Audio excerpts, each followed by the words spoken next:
Protestas pro-palestinas se extienden por las universidades de Estados Unidos, Europa y América Latina. Buenos días, buenas tardes, buenas noches. El 17 de abril pasado, los estudiantes de la Universidad de Columbia en Nueva York iniciaron un campamento en solidaridad con el pueblo palestino.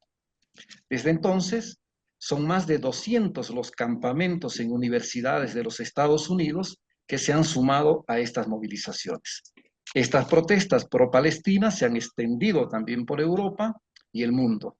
Los estudiantes básicamente exigen que sus universidades pongan fin a las relaciones académicas con Israel, denuncian la guerra y exigen un alto al fuego en Gaza.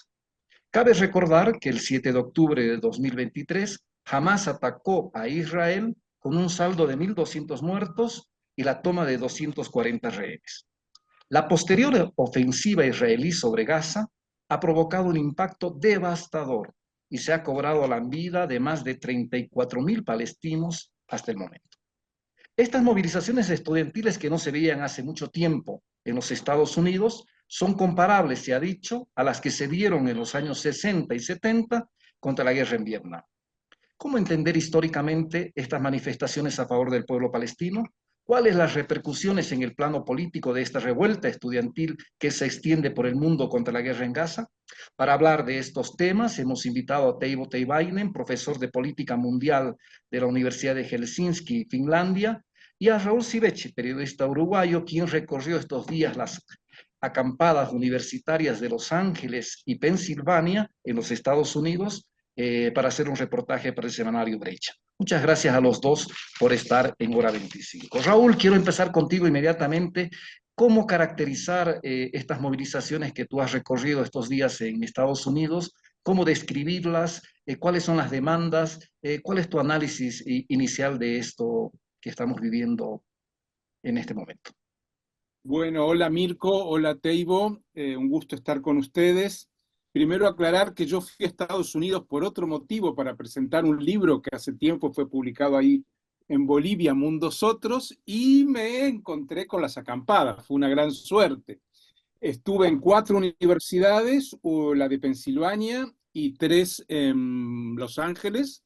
Una de ellas, la UCLA, la Universidad de la Ciudad de Los Ángeles, que fue una de las más grandes ocupaciones, y 2 más pequeñas, la Universidad Estatal, que es pública también, y el Occidental College, que es un lugar de clase media alta, pero muy interesante. La verdad es que me sorprendió mucho.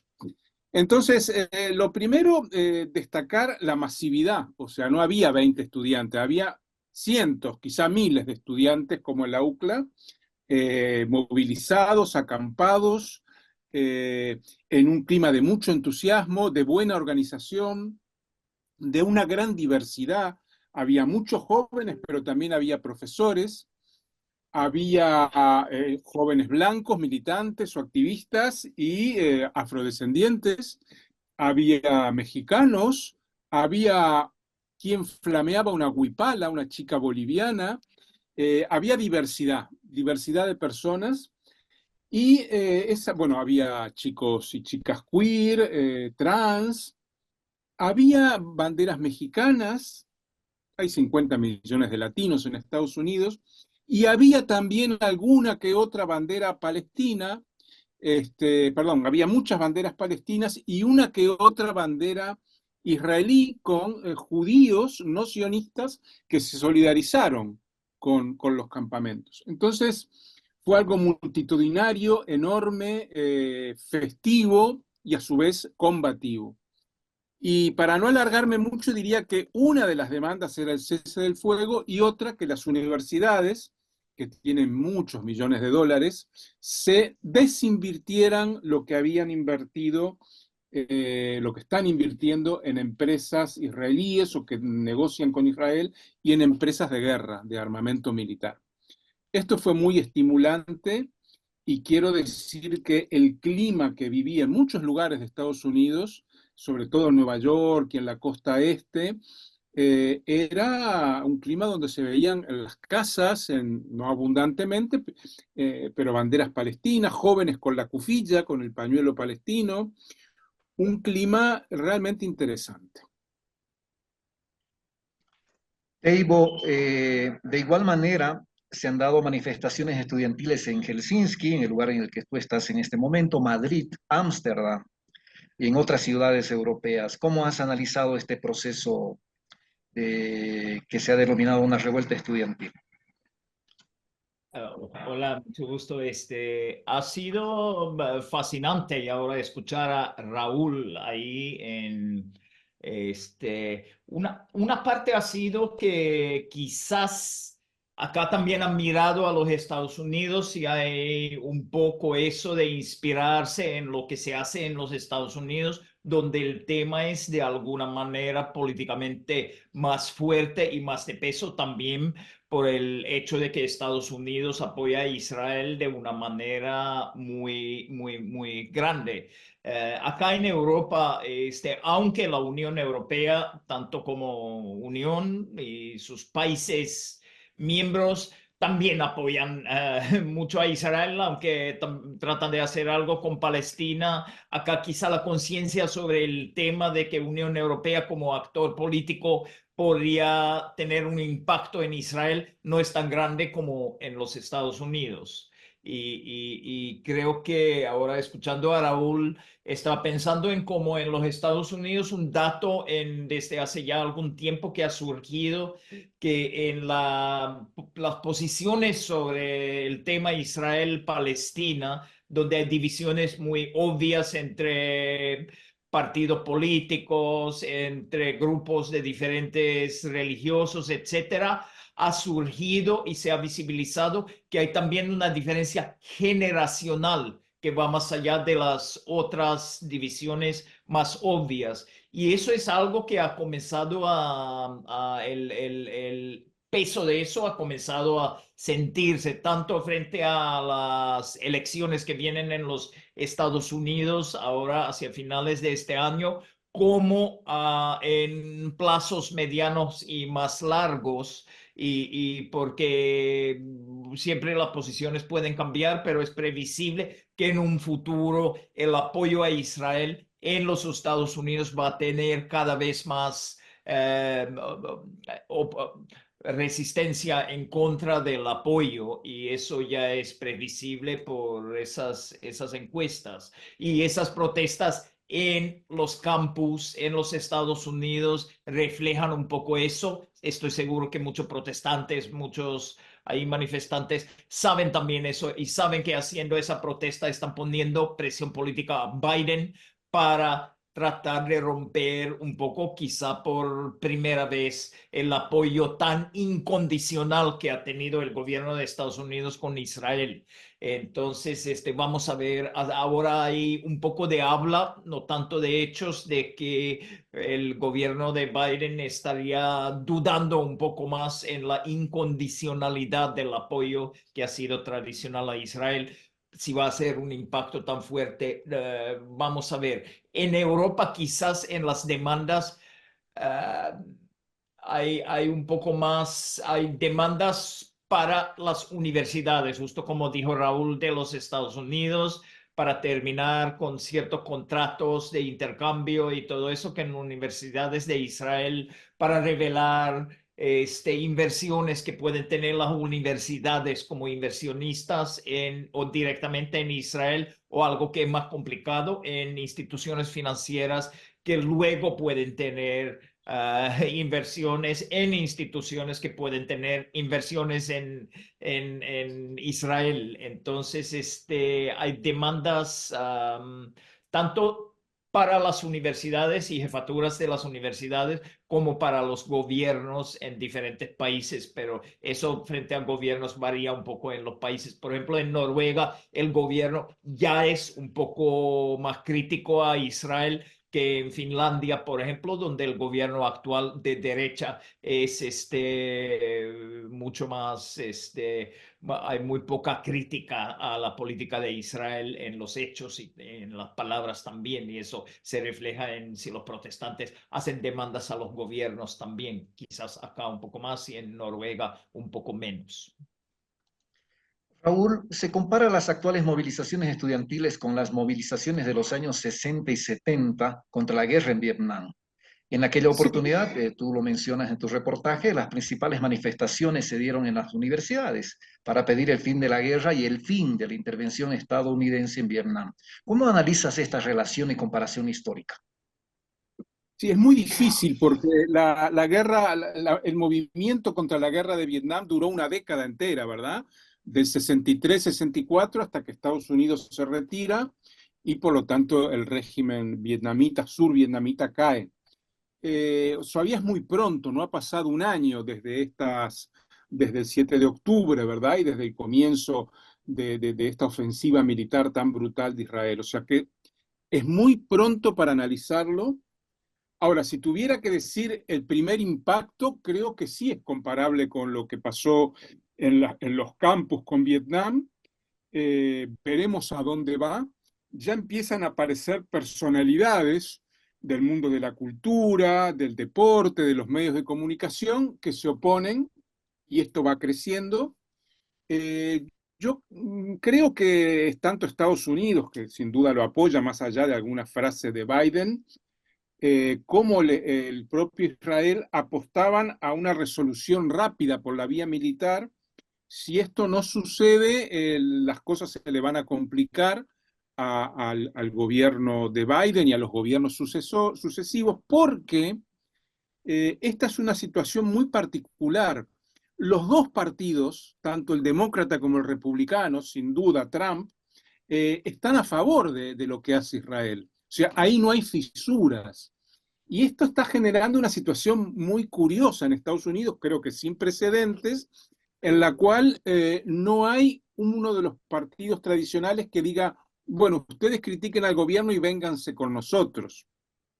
Y por otro lado, ya desde el pique, desde el principio, se sabe que hubo un cambio, ¿no? Antes era una minoría de la población estadounidense la que no apoyaba a Israel, era más del 60% quienes apoyaban a Israel, pero ahora hay un 55% de personas que no apoyan a Israel, sino que apoyan un alto el fuego o algo que implique una política distinta. Eso es un elemento muy importante según las encuestas. Y el otro es que la empresa Gallup sacó una encuesta, a mi modo de ver, muy interesante, donde asegura que entre los menores de 30 años, ¿verdad? Hay más de un 30% que apoyan al pueblo palestino y los que apoyan a Israel son alrededor de 20 y poco por ciento, y el resto, casi la mitad, son, bueno, oscilan, ¿verdad? No tienen, pero ese 30 y pico por ciento de menores de 30 años es una masa crítica y es un sector que tenderá a crecer o no, pero ya desde el principio es un sector importante de la población. Y esto le genera al poder en Estados Unidos y en concreto hoy a Biden un drama tremendo porque eh, tiene un 38% de apoyo, ¿verdad? Y las encuestadoras dicen, ningún presidente en la historia se reeligió con menos del 50%, o sea, ya está muy lejos, ¿verdad? Pero además, si el 38% apoyan lo que está haciendo Biden en general, frente al tema Israel-Palestina, solo el 27% lo apoyan, o sea, mucho menos, ¿verdad? Entonces, por el lado que lo mires, la situación es muy compleja para el poder en Estados Unidos. Por supuesto, los más poderosos no quieren que gane Trump, porque Trump haría un cambio en la política exterior y dejaría un poco sola a la OTAN y a la Unión Europea frente a Rusia, etcétera, que no sabemos si luego se concretará, pero claro, hay una situación de proteccionismo que buscaría y de enfocarse con China que buscaría Trump, pero acá hay un cambio en ciernes muy importante y hay una situación de crisis en la política exterior estadounidense que tendrá que ajustarse, discutirse, pero que en todo caso este movimiento juvenil, porque en realidad no son solo estudiantes, yo creo que estamos ante una revuelta juvenil en Estados Unidos. No nos olvidemos que en todo el mundo hoy los jóvenes son los sectores más afectados por el neoliberalismo. Entonces aquí hay una situación realmente a atender muy de cerca a ver qué va a suceder. La misma pregunta, Teibo, esta polarización que vive la sociedad norteamericana en relación al conflicto árabe-palestino, más bien israelí-palestino, y cómo se ve, cómo se observa desde Europa. ¿Cuál es tu lectura que haces sobre las influencias que pueden tener sobre las elecciones en noviembre de 2024 presidenciales en Estados Unidos? Obviamente en Europa ahora hay bastante énfasis en pensar sobre qué podría pasar si gana Trump, un poco por razones que Raúl bien explicó. Ahora con el tema de Rusia, que hasta cierto punto domina clima en Europa, en muchos, especialmente para élites y en los cálculos de varios gobiernos. Hay ese tema de que si gana Trump, si significa que no hay compromiso con OTAN ni el artículo 5 de OTAN y todo eso, la defensa común. Entonces eso es, digamos, en los medios principales y élites es el tema y los temores principales sobre las elecciones que vienen.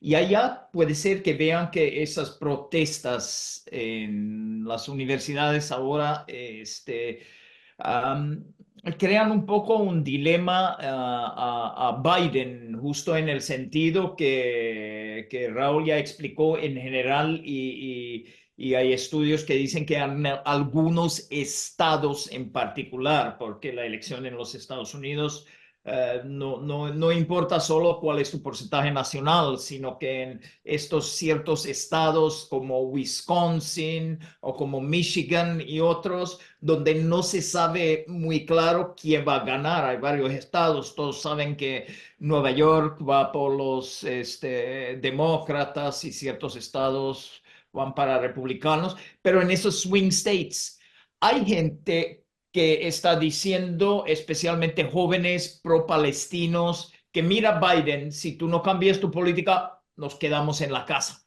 y no vamos a votar por ti. Y eso, aunque no sean grandes, son lo suficientemente grandes en números que para Biden le da un dolor de cabeza. Porque para ganar en ciertos estados necesita también a esos votantes que están un poco a la izquierda de su propio partido y son más pro-palestinos y dicen que se quedan en la casa. Luego hay mucha especulación si a la hora de la hora van a votar de todas maneras por Biden, porque están en contra de Trump o algo así, un poco como en Brasil. Siempre hay ese debate que hay grupos a la izquierda del Partido de Trabajadores que dicen que mira, Lula, no vamos a votar por ti porque eso, y a la hora de la hora, capaz, si es Lula contra alguien de la derecha, van a votar por Lula. Entonces, no sé si va a pasar lo mismo en los Estados Unidos y eso es un cambio. Hay mucho estudio también, creo, en las tropas, entre los asesores de Biden que tratan de averiguar si realmente el riesgo es lo suficientemente grande para eso. Luego no sé si depende de eso, hasta qué punto, como bien dijo Raúl, Biden ha hecho algunos discursos donde parece tener una línea de apoyo un poco menos incondicional que antes a Israel, pero en los hechos no se ha visto mucho de eso todavía, si realmente hasta qué punto podría ir para ganar un poco ese voto de los pro-palestinos que podrían necesitar en ciertos estados para ganar en noviembre. Pero entonces en Europa mucho del enfoque sobre eso de si va a ganar, no tanto si va a ganar Biden, sino de si va a ganar Trump y qué significa eso. Si va a ganar Biden, va a ser business as usual y se supone que las cosas van a continuar más o menos como ahora.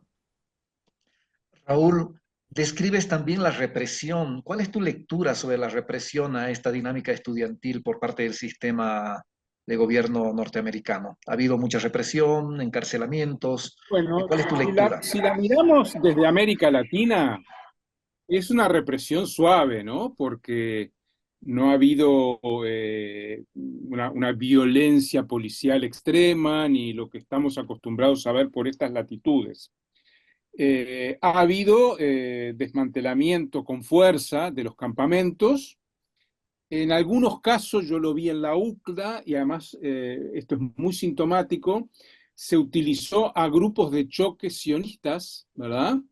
Que armaron lío delante de la policía, que golpearon gente y que ayudaron al desalojo con la pasividad y yo diría una neutralidad benevolente de la policía, pero además esto generó que diversos colectivos judíos dijeran, esto no, estos sionistas no, porque son los que generaron violencia, ¿verdad? Y eso me parece que es un proceso muy interesante dentro del mundo judío. Y de paso quisiera agregar que sin la participación de los judíos no sionistas o antisionistas, el movimiento no tendría ni la legitimidad ni la masividad que tiene, porque hay un sector importante de los judíos no sionistas estadounidenses que se han puesto la lucha al hombro y que juegan un papel muy importante.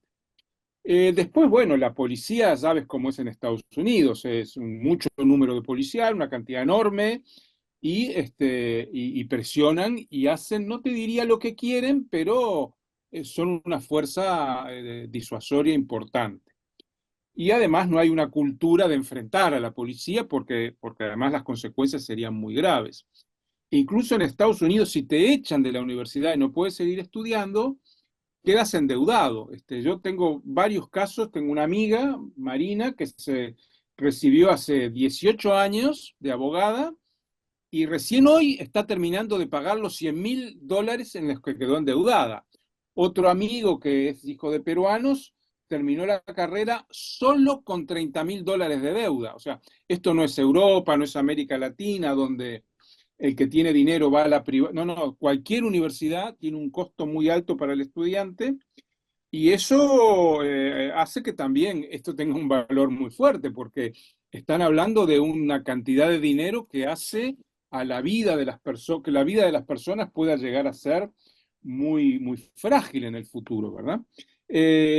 Hay varios tipos de represión. Esa económica es una, la otra más directa es otra, y el papel de los medios, ¿verdad? Que a cualquier manifestación de crítica a Israel la tratan de antisemita, ¿verdad? Lo cual es un disparate. Bernie Sanders salió muy duro en los medios diciendo criticar a Netanyahu no es ser antisemita. Es como si yo por criticar al presidente de mi país fuera anti-uruguayo o vos antiboliviano o lo que sea en cada lugar, ¿verdad? No tiene sentido, ¿no? No, ni siquiera la ultraderecha utiliza en Europa, por ejemplo, en América Latina, utiliza ese lenguaje, pero en Estados Unidos y en algunos otros lugares funciona.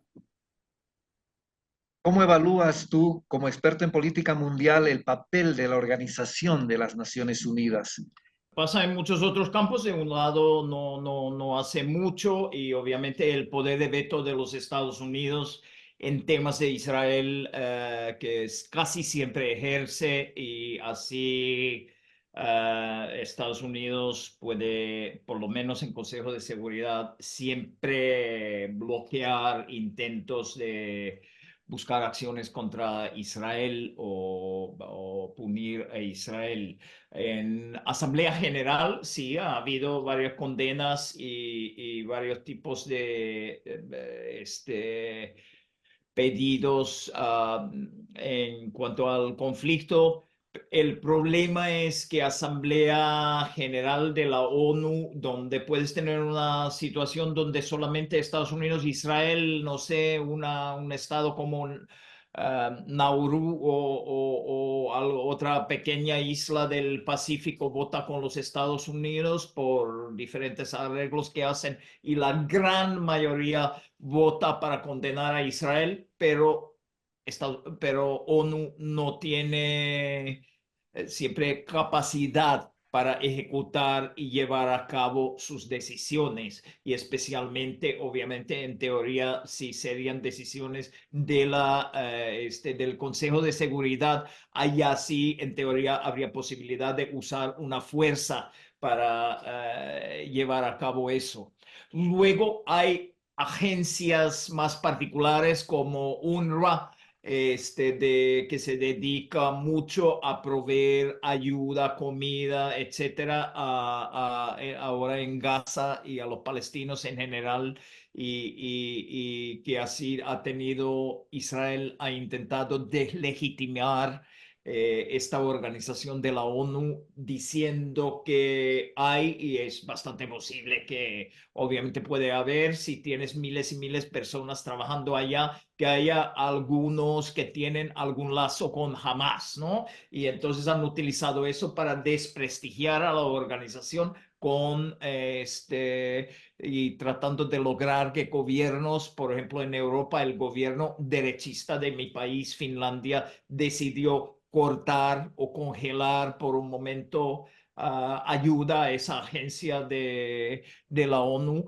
Y en esta crisis, aunque ONU no parece capaz de tener una solución comprensible al conflicto y a la matanza, por lo menos algo donde hace algo importante es llevar algo, por lo menos algo de ayuda humanitaria a Gaza, porque hay, como han dicho varias agencias internacionales, también de la ONU, como Programa Mundial de Alimentos, que Israel está usando hambre como una arma de guerra ahora en este momento del conflicto, y eso también es un aspecto donde es muy importante ayuda que puede traer agencias especializadas de la ONU al pueblo palestino, aunque no puedan ofrecer una solución al tema y no pueden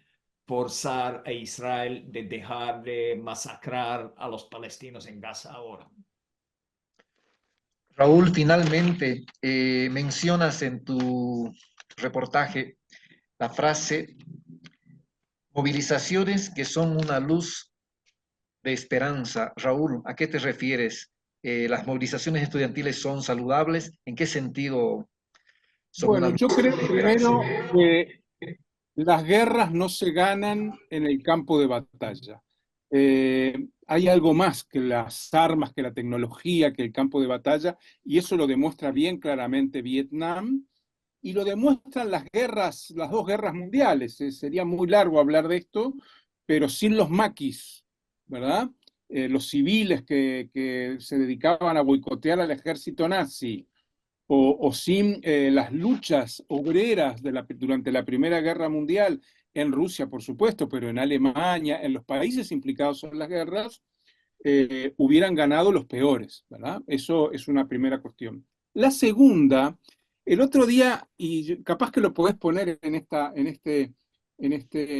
entrevista, miré el mapa del mundo de los países que tienen relaciones con Israel, con Palestina, perdón, y aparecía todo el sur global en verde, de América Latina, todos tienen relaciones con Palestina, menos Panamá.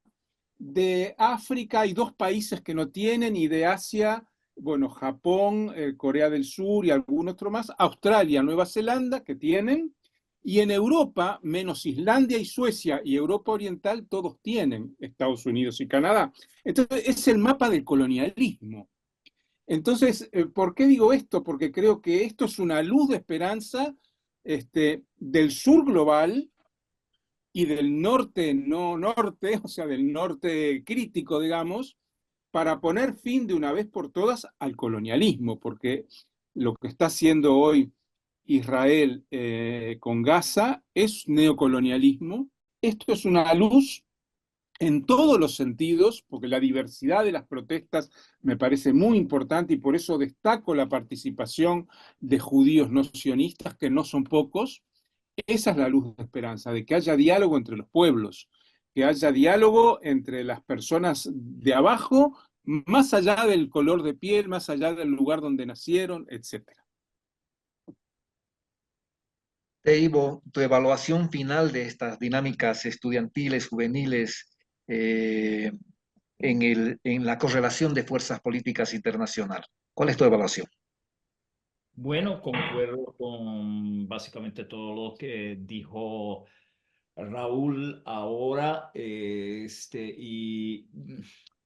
obviamente ayudan a su impacto en política mundial, sería quizás más en los Estados Unidos, en eso sí puede tener un impacto sobre la política de los Estados Unidos, que a corto plazo quizás menos, pero como vemos las tendencias y las encuestas, las divisiones generacionales, hay un poco de esperanza a que con el cambio en la opinión pública va a cambiar en algo la política también en los Estados Unidos.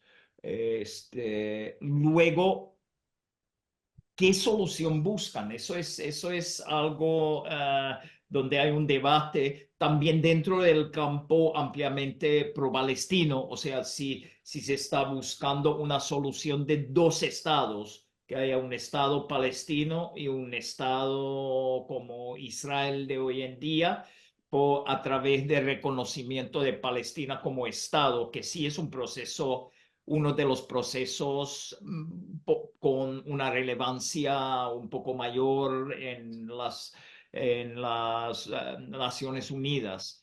Pero luego hay mucha gente también que dice que ya no se debe buscar una solución en dos estados porque la política de Israel de colonización en Cisjordania y otras partes también ha hecho inviable un Estado palestino al costado de Estado de Israel y por eso se debería buscar una solución de un Estado democrático. Y allá, por ejemplo, en las protestas en muchos campus se usa esa frase que luego hay todo un debate, que unos dicen que no, eso significa antisemitismo y obviamente no significa para algunos puede significar, que es eso de desde el río hasta el mar. Y en esa frase está también que vemos en las protestas acá en Helsinki, también están usando eso.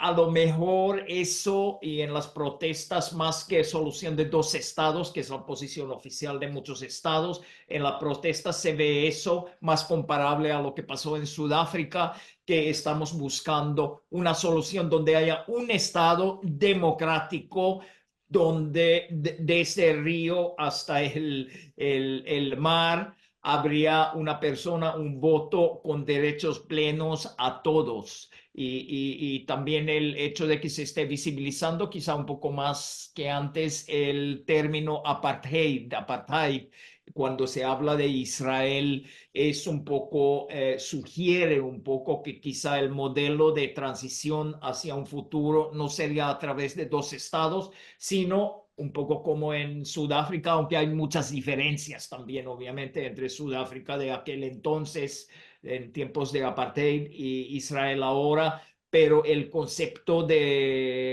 también de derecho criminal internacional de crimen de apartheid es algo que muchas organizaciones de derechos humanos dicen es aplicable también a Israel. Y un poco ese término y su visibilidad en las protestas ahora quizá implica un cambio en énfasis hacia buscar una solución de un Estado democrático para todos los judíos, palestinos, cristianos, de diferentes religiones y etnias en lo que ahora es Israel más las partes palestinas. Pero eso es un debate que quizá no sé hasta qué punto eso se ha debatido obviamente en los campus ahora. Muchas veces cuando hay protestas y te encampas también hay como es como un curso intensivo en temas y seguramente están debatiendo eso mucho y Raúl debe saber mucho más que yo porque tú has estado, Raúl, allá Sí, recientemente en Estados Unidos. No sé si está eso bueno que traiga, perdón, está bueno que traigas ese tema, Teivo, porque a mí también esa consigna me hace un poco de ruido. Me he encontrado y lo discutí fuertemente con gente que simpatiza con Hamas, debe también haber en Europa, y creo que ese no es el camino. incluso cuando yo he leído a la gente el comunicado zapatista de ese momento, de octubre, que dice ni Hamas ni Netanyahu, y que apuestan a que el pueblo palestino y el pueblo de Israel dialoguen, te dicen, ¿pero qué? ¿Cómo? No, no, no, no. Nosotros apostamos a otra cosa que no sea a las simetrías, ¿verdad? Que seamos simétricos unos y otros, y a la destrucción del otro. No, no, no, no, cuidado. Yo creo que está muy bien introducir ese debate, ¿verdad? Genial, genial, genial, les decía. No hay camino hacia la paz es el camino, señaló Gandhi. En esa perspectiva, el diálogo, como decía Raúl y refrendaba Teibo, eh, entre judíos y palestinos, entre los pueblos judío y palestino, pueden garantizar la paz en Gaza. Diálogo para lograr la paz en el mundo. Muchas gracias a nuestros invitados y a todos ustedes que nos han seguido hasta aquí. Hasta la próxima.